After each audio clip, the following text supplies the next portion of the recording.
Cyber Bloodlines. Beginning. Songsi, or the Walled City, as the inhabitants call it. A clean, safe, beautiful futuristic city that's practically made for the people with a strong government that keeps the city like this. People are happy. Children and animals run free. No violence or crime.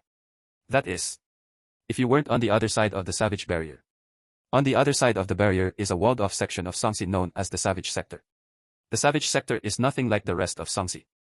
It's not even enough to say it's the pure opposite of the rest of the city, as it's far worse. What was said about most of Songsi cannot be said for the Savage Sector. The sector was a decrepit, violent slum. Here, its residents fight and kill for safety, supplies, or any place to call at home. 12 years ago, the government collapsed but managed to reconstruct. During this time, people were desperate. Some have turned violent, murdering others. These people were forced into a sector of Songsi.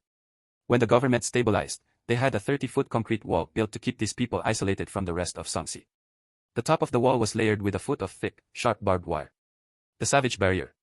The people were called savages based on their behavior and actions and were ridiculed and suppressed from the rest of society.